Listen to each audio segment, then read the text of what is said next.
Hi, I'm Craig. This is part 4 of a series on Darwin's Voyage. And we left off on the way to return 3 Fuegians back to their homeland. In anthropological parlance, they were hunter-gatherers. They really didn't do any agriculture, actually typically not much hunting. Food was pretty easily obtained, a diet of mostly shellfish, limpets, mussels, pulled off the rocks during low tide. And the climate was very cold, and despite having little in the way of clothing or building structures, they apparently weren't bothered. They would cover themselves with animal grease. This is the one thing that travelers to the region always notice. They're so greasy. And I guess I'm kind of curious to try this if it's raining and it's, like cold November rain.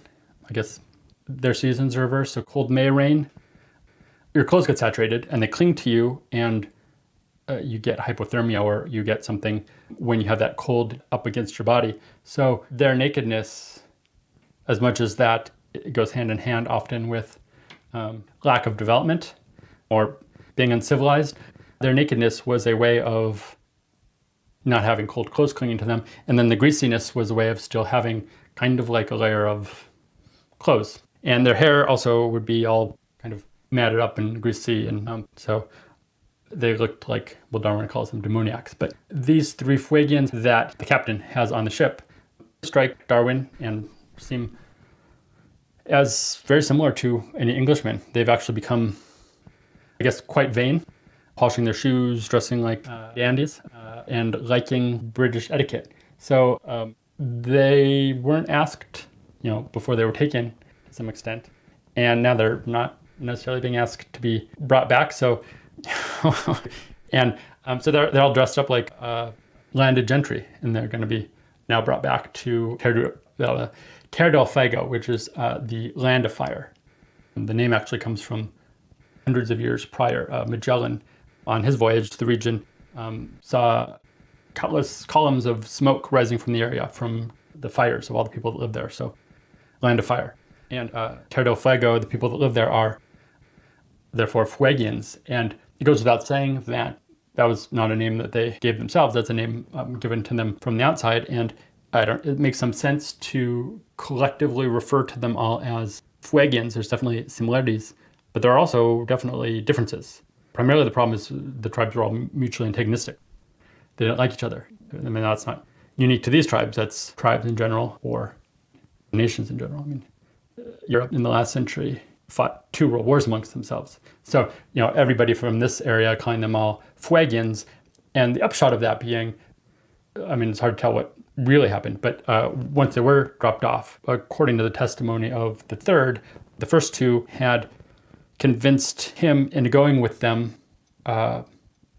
bringing all of his stuff, and then they robbed him, took all his stuff, including his clothing. And then one of those 2 that had robbed the first was murdered, apparently as a retaliation in a blood feud from a family member of someone that he had murdered. So I don't know what to make of all that. And then missionary, he lasted a week, 9 days. That's how long it took for the ship to come back around and check on him. Everything had been smashed. The garden had been torn up. And so his presence was not welcome. I think the oddest thing about all of it, I mean, not that all isn't odd. I mean, I get the idea. If you believe in something and you want to spread it, and you get a few people who know the language, and then you teach them your language and then bring them back, and it's a lot. It's ambitious, but I think the oddest part is, as part of all that, charitable, presumably well-meaning Brits had donated rather huge amounts, and this was all taking up, I mean, this is valuable real estate on the ship. China, crystal, tea sets, fine linens, nice, really nice stuff. I mean, the captain has to have seen all of this being loaded onto a ship or had some kind of direct hand in it. So all of this is given over to the Fuegians, all of which we don't know what that process was, but none of it survived.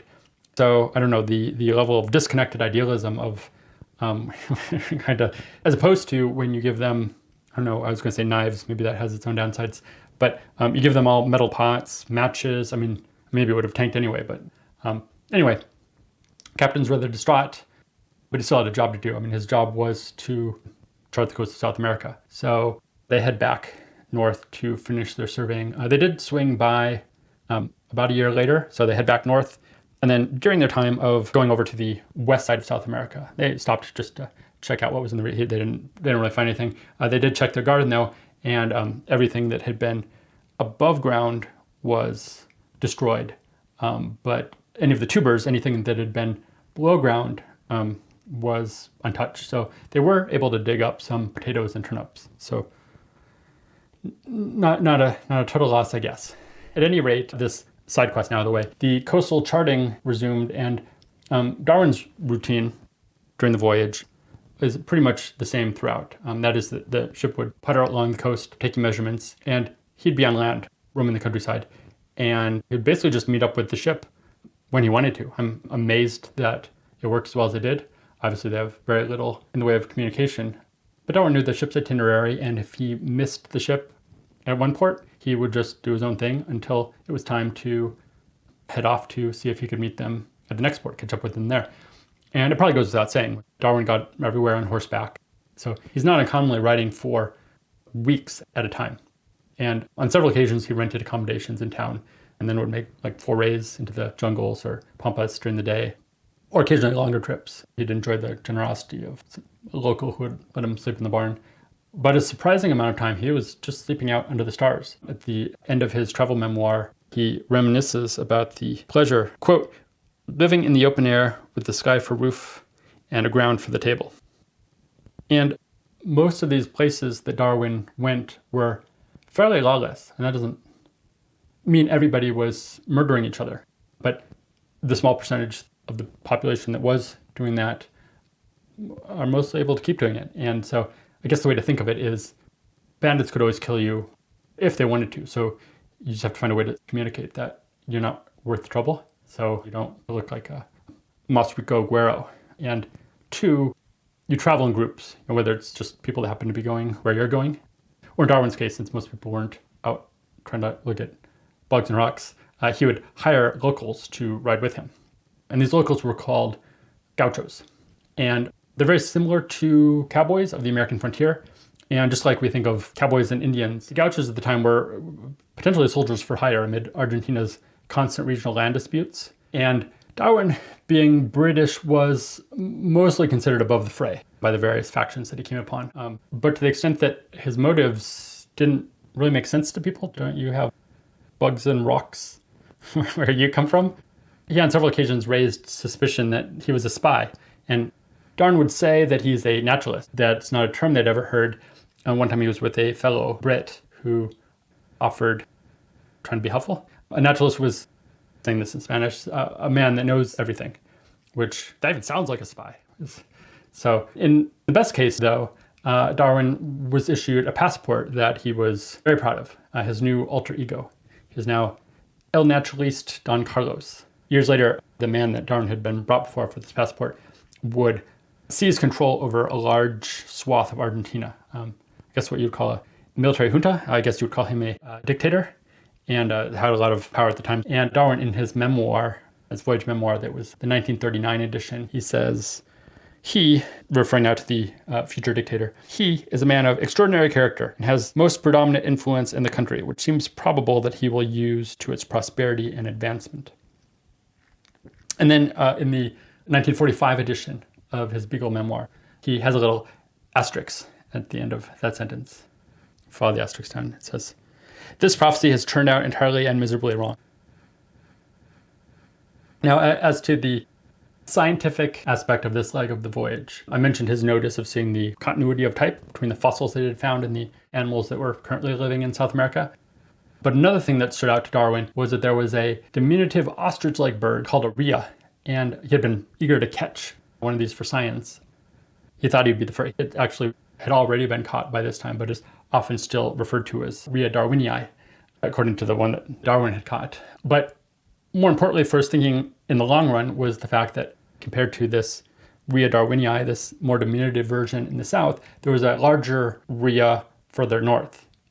And it's similar enough that from a distance they looked about the same, but different enough that the locals could tell the difference. And it's that kind of relationship that he's noticing over and over. There's a similar case when he's on the Falkland Islands between the east and west islands, there's very similar but different foxes. And so noticing these similar yet different, or the same but not identical, variations of the same kind of creatures over sometimes slightly overlapping geography or over separate geography. And then he's thinking about that when he's on his journey home. But years later, the very first line of his famous book on evolution read, "When on board the HMS Beagle as naturalist, I was much struck with certain facts in the distribution of the inhabitants of South America."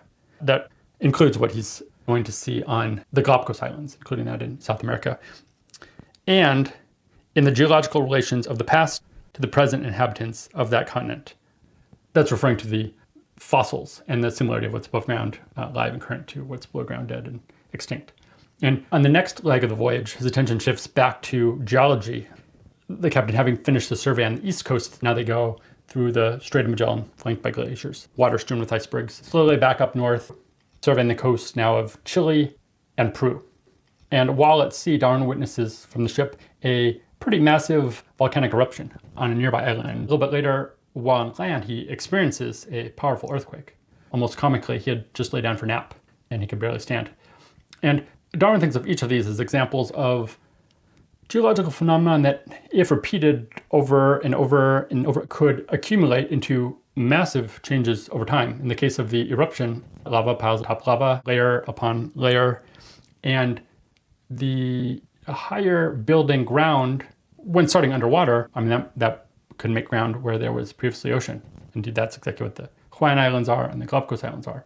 And in the case of earthquakes, well, certainly a big deal in human terms, random piles of timber and bricks and materials and furnishings where buildings used to be. In geological terms, the results were small but lasting. Where he was raised up 3 feet. And the captain, he's further north. The water level, he found places where it had been raised as much, why did I say water level? The ground level by as much as 10 feet. And the way you know is there's still shells clinging to the rocks, that had just hours previously been below high tide. So Darwin is thinking, is this how mountains are made? Subsidence and elevation, and how is the ground moving? And not long after, he's literally in the mountains. He goes on several extended hikes into the Andes, and there he finds a bed of contemporary shells, shells like are present on the current coast at an elevation of 1,000 feet. And he finds a bed of fossil shells unlike those presently along the coast, at an elevation of over 10,000 feet, implying to him that the Andes had once been completely below sea level and were gradually getting pushed up higher and higher and higher. Most shocking to him, though, was finding an elevation just slightly lower, so 7,000 feet, a grove of fossilized trees. So it's a bunch of trunks that have been turned to rock. And what has to happen to make fossilized trees or fossils in general, it's typically that water seeps into them, percolates is the term, and in the water is dissolved minerals, and then the minerals get left behind within the bone or the wood, and filling in little microscopic spaces or binding to or replacing the previous organic matter over and over and over, very slowly over long periods of time, turning it into a fossil. Did the light just go off? But it has to be buried and sealed. Oxygen is the enemy of the process of preservation. So presumably, and it's surrounded by sedimentary rock, shale, and sandstone. So presumably this grove of fossilized, well, they weren't always fossilized, this grove of trees sunk below the water level, stayed there for some period of time, were silted over, sealed, the water covered them, and then they were gradually pushed up to their current elevation of 7,000 feet. So Darwin is witnessing what seems to be the result of momentous vertical forces capable of turning the seafloor into a mountain range from a grove of trees by the shore to the Andes. So with this fresh in his mind, Darwin is especially excited to see the geology of the next stop, the volcanic islands of the Galapagos. Actually, though, it will turn out to be the most important stop of the voyage because of the biology more than the geology. This is the location that first gets him thinking about evolution and the origin of species.